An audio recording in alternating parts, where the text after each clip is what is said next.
안녕하십니까? 정확한 뉴스로 정평이 나 있는 KUMC TV 뉴스입니다. 먼저 첫 번째 뉴스는 세계 뉴스입니다. 원숭이 두창에 대한 세계적인 팬데믹이 될 것인가에 대한 염려가 급증하는 가운데 세계보건기구 WHO가 원숭이 두창 확산에 대해 최고 단계의 경보를 보류하기로 했습니다. 아직까진 치명률과 확산 속도 모두 부족한 수준이라고 판단한 것으로 보입니다.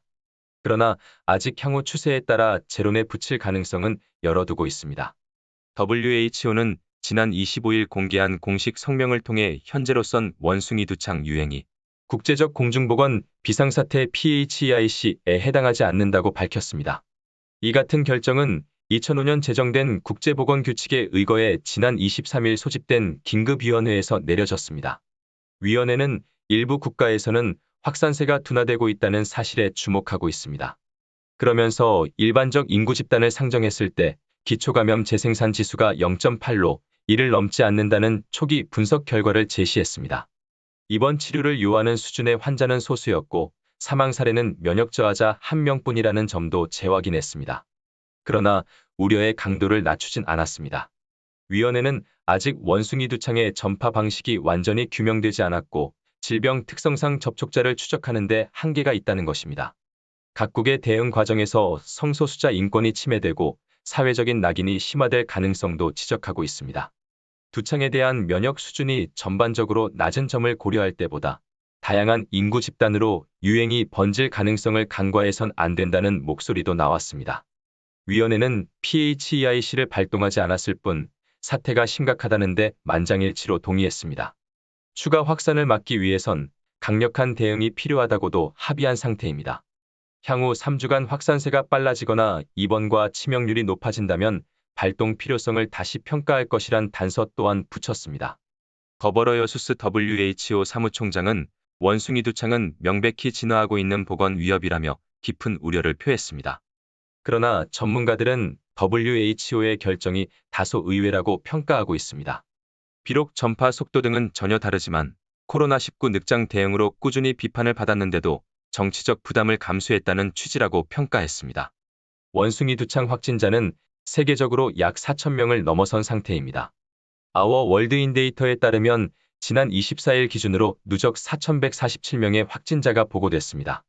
원래 풍토병 지역이었던 아프리카와 이번 유행의 진앙지로 꼽히는 유럽은 물론 아메리카, 아시아까지 확산이 계속되고 있습니다. 싱가포르, 한국에 이어 대만에서도 이날 첫 환자가 확인됐습니다.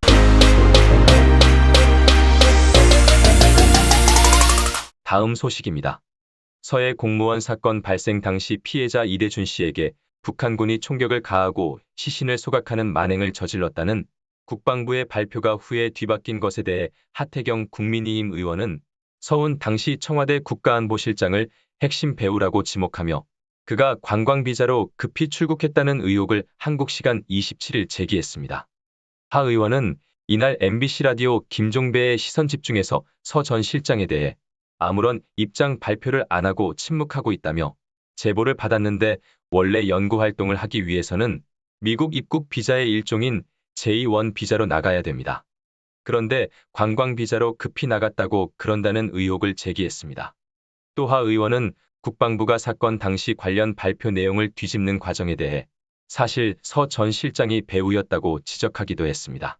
앞서 지난 2020년 9월 22일 서해상에서 실종됐던 이 씨에게 북한군이 총격을 가하고 시신을 소각한 정황이 포착되자 국방부는 같은 달 24일 관련 첩보를 종합 분석한 결과를 설명하며 추정을 전제로 북한군 단속정이 상부 지시로 실종자에게 사격을 가한 것으로 보이며 방독면을 쓰고 방호복을 입은 북한군이 시신에 접근해 불태운 정황이 포착됐다고 밝혔습니다. 그러자 25일 북한은 통지문을 보내 숨진 이 씨에 대해 불법 침입자가 사살된 것으로 판단했습니다.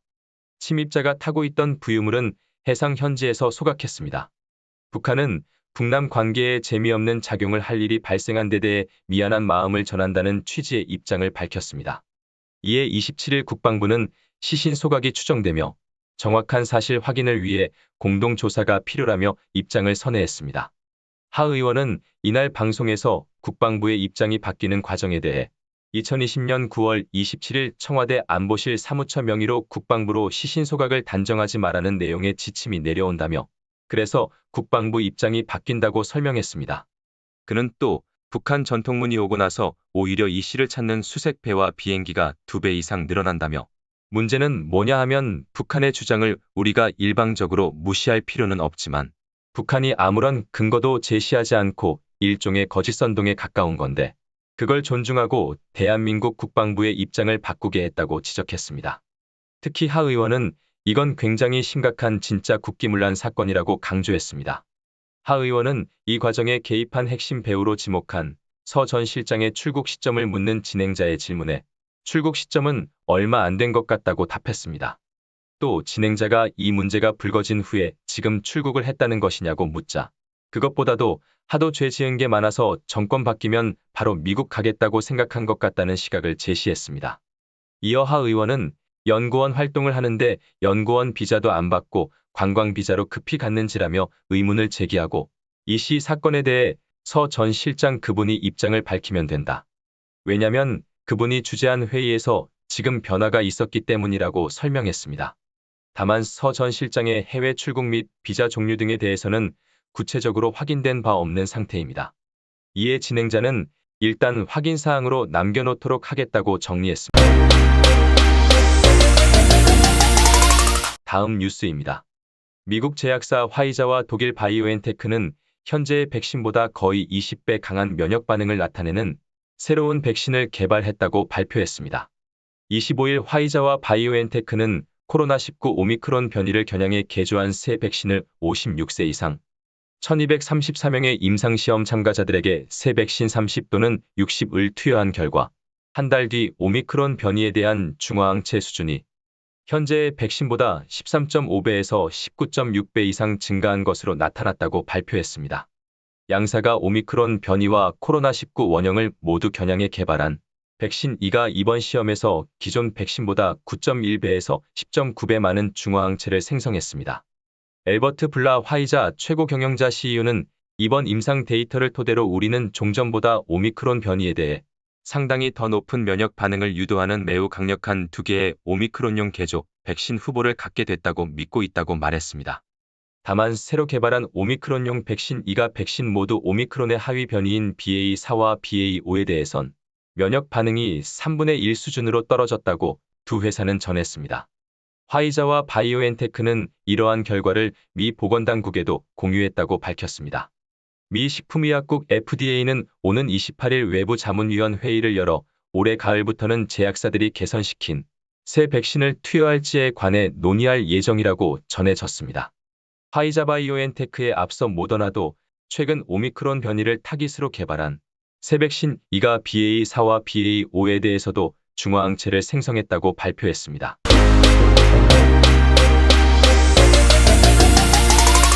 연방법원이 미국 내 전자담배인 줄 제품의 판매를 금지하라는 FDA의 명령을 잠정적으로 취소했습니다.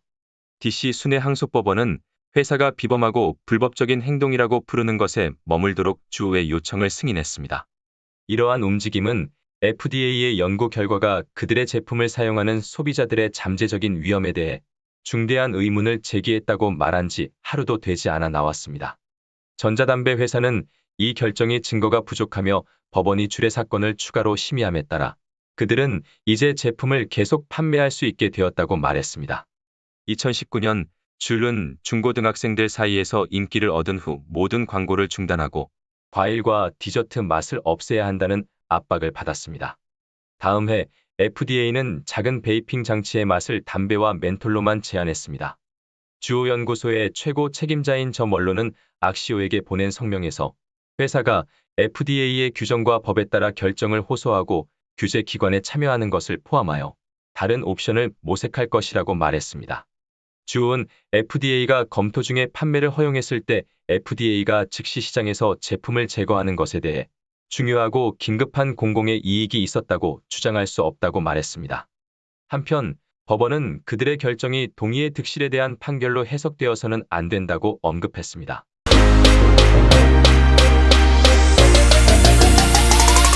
다음 소식입니다. 남아공 런던 동부의 한 나이트클럽에서 22명의 젊은이들이 아무런 원인도 발표되지 않은 채 일요일 숨진 채 발견됐다고 관리들이 말했습니다. 동부 케이프주 보건부의 기안다 마나나 대변인은 희생자들이 18세에서 20세 사이였다고 말했습니다. BBC는 시체가 일요일인 25일 아침 애뇨벤이 술집에서 여러 층과 테이블에서 발견됐다고 보도했습니다. 주점 주인인 시아켄겔라 앤드뷰는 지역 방송인 ENCA 방송에게 나는 아직도 실제로 무슨 일이 일어났는지 확실하지 않지만 아침에 전화를 받았을 때 그곳은 너무 꽉 찼고 몇몇 사람들이 주점으로 강제로 들어가려고 한다는 말을 들었습니다. 그러나 현지 경찰 대변인인 마나나는 현재로서는 사인을 확인할 수 없습니다라고 말했습니다. 이스트 케이프주의 오스카 마부얀 총리는 주점에서 주류의 무제한 판매를 비난했습니다. 그는 이런 식으로 사회 한가운데서 술 장사를 하고 젊은이들이 위험하지 않을 거라고 생각할 수는 없다고 말했습니다. 시릴 라마포사 남아공 대통령은 트위터에 희생자 가족들에게 깊은 애도의 말씀드린다는 글을 올렸습니다. 그는 트윗에서 이 비극은 우리가 젊은이들을 축하하고 우리 국가의 젊은이들을 위한 개선된 사회 경제적 조건을 위한 기회를 옹호하고 발전시키기 위한 청년의 달에 일어난 사건으로 인해 더욱 심각해졌다고 글을 올렸습니다. 최근까지 성상납으로 인한 징계위원회에 대항하고 있는 국민의힘당 대표인 이준석 대표가 기이한 행동이나 글로써 징계위원회에 압박을 가하고 있습니다. 아울러 당 중진들과 당원들을 상대로 한 당권에 대한 도전을 하고 있는 이준석 국민의힘 대표가 이런 경우는 처음이다며 이번에는 자신의 흰머리를 뽑아 보였습니다. 이 대표는 26일 SNS에 흰 머리카락 세 가닥이라며 흰머리가 난 부위를 확대한 사진을 소개했습니다. 이어서 동시에 처음 세 가닥을 뽑아본다며 흰머리 세 가닥이 난 것도 처음이라고 설명했습니다. 이에 지지자들은 고생하면 흰머리가 난다, 아픈 만큼 성숙한다며 이 대표를 격려하는 댓글을 달았습니다. 또 한 지지자는 중국 은나라 시절 고사를 인용해 닷대가 있다. 삼국지에 나올 것 같은 이름들이 연이어 나온다고 해서 다 진짜는 아니다라며 장제원 의원 등은 이 대표의 진짜 상대가 아니니 참고 때를 기다릴 것을 충고하는 글도 올라오고 있습니다. 이 대표가 흰머리카락을 내보인 것은 최근 상황에 극심한 스트레스를 받고 있다는 일종의 하소연이라고 해석합니다. 현재 국민의힘은 이준석 대표와 친윤대, 친안연합 세력의 당권 싸움에 극심한 내용을 겪고 있습니다. 이 대표가 대선, 지방선거 연승의 기세를 몰아 혁신위를 띄우려 하자 친윤과 친안 측은 이를 22대 총선 공천권 장악 시도로 판단, 윤리위 개최와 안철수 의원이 친윤계 정점식위원을 최고위원으로 추천하는 것으로 맞대응했습니다. 여기에 인수위 대변인을 지낸 배현진 최고위원이 최고위원회 회의 때마다 이 대표 움직임에 제동을 걸고 이 대표 어깨짝 스매싱이라는 상상하기 힘든 일까지 펼쳤습니다. 이에 이 대표는 지난 24일 디코이 믿기진을 안 물었더니 드디어 직접 쏘기 시작했다며 다음 주 내내 간장 한 사발 할 것 같다고 이제부터는 배현진 최고가 아닌 간, 장이 직접 나서 공격할 것 같다며 물러서지 않고 응할 것임을 선언했습니다. 이런 가운데 윤석열 대통령은 당의 일은 당이 알아서라며 거리를 두고 있어 이 대표로선 흰머리가 자꾸 생길 수밖에 없는 상황이 이어지고 있음을 뜻한 것일지도 모른다는 다른 해석도 있습니다. 이상 KMC 뉴스를 마칩니다. 여러분들의 구독과 좋아요를 눌러주시므로 저희들의 뉴스 제작에 큰 힘이 되어주십니다. 많은 협조를 바라겠습니다. 감사합니다. 안녕히 계십시오.